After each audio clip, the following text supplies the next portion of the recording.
everyone, my name is Vina, aka Miss WOCReader, and welcome back to my channel. Brainrot is one of those buzzy internet phrases that really took off the past couple of years, but I didn't really see it kind of being talked about in the book community specifically until last fall. I feel like it really blew up around that time within the book community. Everybody started sharing their videos about how to avoid brain rot, read these books to avoid brain rot, and sharing all these lists. And while at the end of the day, brain rot is not a medical diagnosis, I think it is okay at times to mindlessly scroll, especially if you are like me and you work a full-time job where you're constantly using your brain for different scenarios. Sometimes it is good to just have that mindless scrolling time.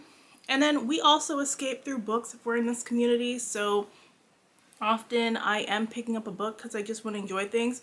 But also, when I'm scrolling social media, a lot of times I'm getting bombarded with different news from across the globe because the internet just has a way of connecting so many of us.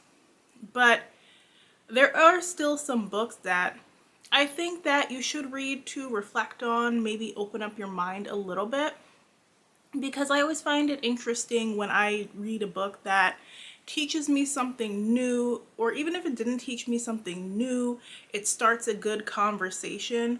And when I was seeing these brain rot videos, I really wasn't seeing any black books shared, aside from the occasional Octavia Butler. And then I saw a couple of books where I'm like, why are we including this? Like, just because it labels itself an important book does not make it important or worth the conversation. Doesn't mean it's even doing the conversation well. So I said, why not come in here and contribute? And I have 5 books for you if you want to avoid brain rot. The first one I have is Burndown Master's House by Clay Kane. So I wasn't familiar with Clay Kane until I heard about this book, and I heard about this book after reading Blood Slaves because I saw them kind of promoting their books together. They're both under the same publisher, which is Daphina, which is an imprint of Kensington, which, if you are not aware, is a black-owned imprint. Daphina was, like, I feel a bigger deal previously because it was one of the only black book imprints. In the past couple of years, I feel like things have been quieter with them. They kind of have their staple authors. They do a lot of urban fiction and a little bit of romance here and there. But now I'm starting to see us have more gems like Blood Slaves and Burndown Master's House, and they have Edmonia coming up. And I'm starting to see them make a little bit of a name again, and I am very happy for that. But I'm also happy for these books that do start a conversation. Like, I started watching Clay Kane's show after hearing about Burndown Master's House, and his show is funny. If you have not checked out the Clay Kane show, it's posted here on YouTube. It's also on SiriusXM. Yo, when he and Reese are on together, I just be rolling. She tells stuff just how it is. Like, the way they talk about politics is just how I talk about politics with my friends. Like, lots of cussing and carrying on, but we're sharing the facts. But I think Burndown Master's House was really well done because not only are we honoring these people whose stories really aren't told, but it's short. He gives everybody their own chapter to be fully realized. And there was a lot to reflect on. Like, I was reading and I was just like, oh my gosh, listening to the audiobook was an intense experience. At first, like, it was different to me because it wasn't like the cinematic type of book that I was expecting. It's more like you're kind of reading these people's diary entries almost in a way. Like, they're retelling these tales to you. And I didn't know about any of these people, and we don't have a lot written about them, but it was great to hear these stories of resistance. As turmoil simmers within a divided nation, smoke from another blaze begins to rise, sparked by individual acts of resistance among those enslaved across the American South. Their seemingly desperate rebellions fuel a singular inferno of justice, connecting them in ways quiet at times, explosive at others. As these flames rise, so will they. Luke, quick-witted and perceptive, and Henry, a man of strong and defiant spirit, forge an unbreakable bond at a Virginia plantation called Magnolia Row. Both seek escape from unimaginable cruelty. And sure as the fires of hell, Luke and Henry will leave their mark among the lives they touch. Like Josephine, a young and observant girl who wields silence as her greatest weapon. A witness to Luke and Henry's resilience, she listens, watches, and waits. Then there's Charity Butler, inspired by a formerly enslaved man who found his freedom fighting alongside Josephine. At his encouragement, Charity rises up for her life and family, only to face a deeply unjust system. And finally, there is Nathaniel, who ruthlessly exploits other black people and mirrors the cruelty of the white men who, like him, are enslavers. A perversion of the system of slavery. His rule is both fragile and contradictory. Burndown Master's House is a single course of a novel, breathtaking in scope, compassionate and timeless, that speaks powerfully to our present era. So I agree that it is a very timely book. It's hard to kind of tell people it is because I don't want to give everything away about it, but you do follow these different people on their journey, and like it really does something new to hear these stories recalled, to hear what they had to go to, but really just think about the strength that they had, because like look at our world today. We have so many people who are sitting around talking about their resting, but most of the people screaming about resting have not been out there fighting. Like, can you honestly imagine yourselves on the front line like some of our ancestors were, having to fight for our freedom? We're so privileged in so many ways, and hearing about everything that some of these people have gone through is actually inspiring to me, because it just makes me want to push harder to be the best that I can be and to pursue my dreams. Rooted: The American Legacy of Land Theft and the Modern Movement for Black Land Ownership by Bria Baker. So I had actually decided to read this after I saw Bria Baker on The Breakfast Club. Her mom called in and advocated to them about her book, and she ended up being on and talking about it, and I just loved everything that she was talking about in that interview. Like, check out this interview on YouTube. It is a great interview. But after that, I was inspired to pick up this book and hear her talk about these people in her family who were able to become landowners, and hear more about the different hardships that people have faced over history and are still facing today when it comes to owning land in the US, specifically in the South. Why is less than 1% of rural land in the US owned by Black people? An acclaimed writer and activist explores the impact of land theft and violent displacement on racial wealth gaps, arguing that justice stems from the literal roots of the earth. To understand the contemporary racial wealth gap, we must first unpack the historic attacks on Indigenous and Black land ownership.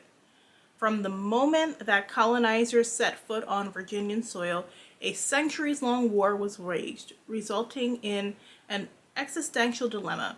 Who owns what on stolen land? Who owns what with stolen labor? To answer these questions, we must confront one of this nation's first sins: stealing, hoarding, and commodifying the land. Research suggests that between 1910 and 1997, Black Americans lost about 90% of their farmland. Land theft widened the racial wealth gap, privatized natural resources, and created a permanent barrier to access that should be a birthright for Black and Indigenous communities. Rooted traces the experience of Bria Baker's family history of devastating land loss in Kentucky and North Carolina, identifying such violence as the root of persistent inequality in this country. Ultimately, her grandparents' commitment to Black land ownership resulted in the Baker's Acres, a haven for the family where they are sustained by the land, surrounded by love, and wholly free. a testament to the Black farmers who dreamed of feeding, housing, and tending to their communities. Rooted bears witness to their commitment to freedom and reciprocal care for the land. By returning equity to a dispossessed people, we can heal both the land and our nation's soul. So, Rooted is just one that I highly recommend too, especially if you don't fully understand the legacy of Black land ownership in this country, because it's one thing to like hear people talk about slavery. It's another thing to fully realize, okay, they couldn't own land because of these roadblocks going in. Like, I will hear like some Caribbean people or some African people act like, oh, well, why aren't Black Americans doing this? Like, we didn't have a lot of money, but we were working with the land. I'm like, they did not have the land that you guys had. Things were very different in this country, and it's important to understand that history. So we have The Conjuring of America, Mohos, Mermaids, Medicine, and 400 Years of Black Women's Magic by Lindsay Stewart. This is one that I am slow reading currently, and it is very fascinating. Like, it talks about different things in pop culture, but it also talks about common medicines that a lot of people don't realize are connected to Black spirituality, recipes that have been stolen from Black people, where big white corporations are still profiting today.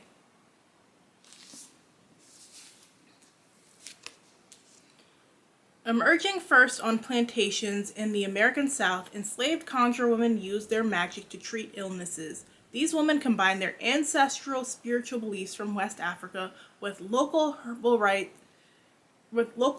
rituals and therapeutic remedies to create conjure, forging a secret well of health and power hidden to their oppressors and many of the modern day staples we still enjoy.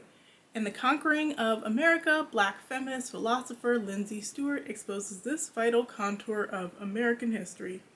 In the face of slavery, Negro mammies fashioned a legacy of magic that begat herbal expert, fearsome water bearers, and powerful mohos, roles and traditions that for centuries have been passed down to respond to Black struggles in real time.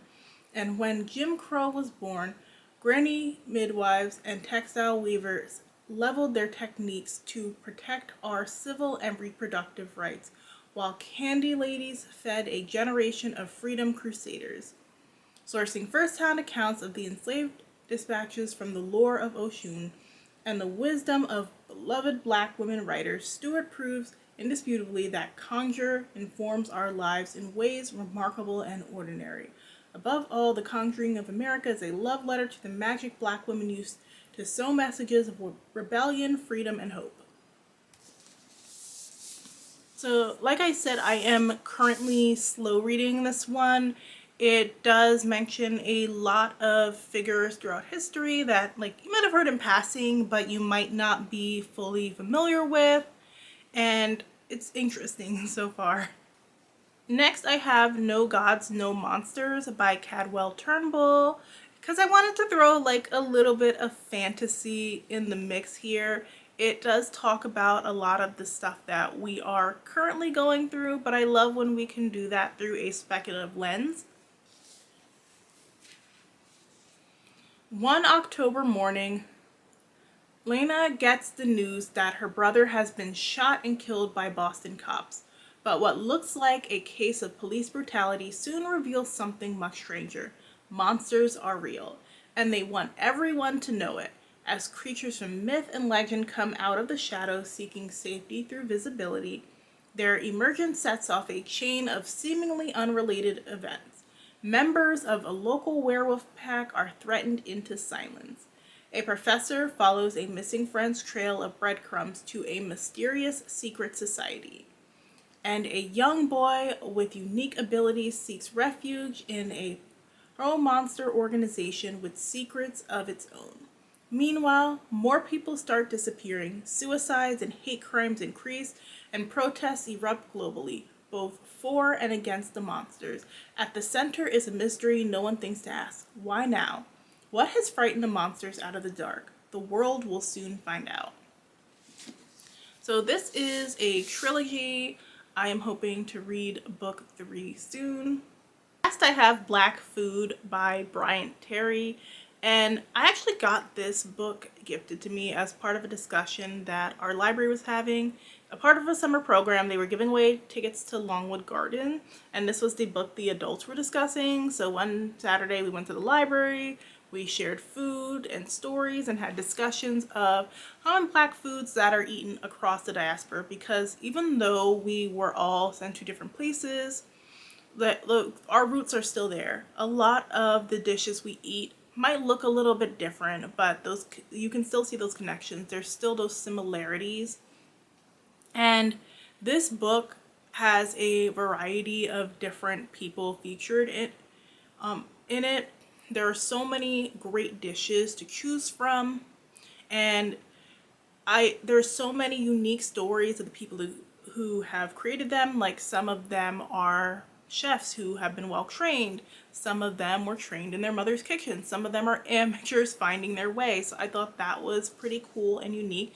And also, if we were talking about fighting brain rot, I think an important part of that is to not just have your nose like in a book, but to also get out and interact with your community. And this really encourages you to like get up and make a dish, even if you don't have anybody in your family to make a dish for, or anybody like a friend or neighbor to make a dish for. Make a dish for your local shelter and take them something. So I thought this was pretty cool. There's still some recipes I want to try out in here that I haven't yet, and hopefully you pick it up and you find something interesting. So those are 5 books by Black authors to avoid brain rot. Let me know if you've read any of them or any of them sound interesting to you. If you like this video, make sure and hit that like button. Thanks so much for watching. I will see you guys in the next one. Bye!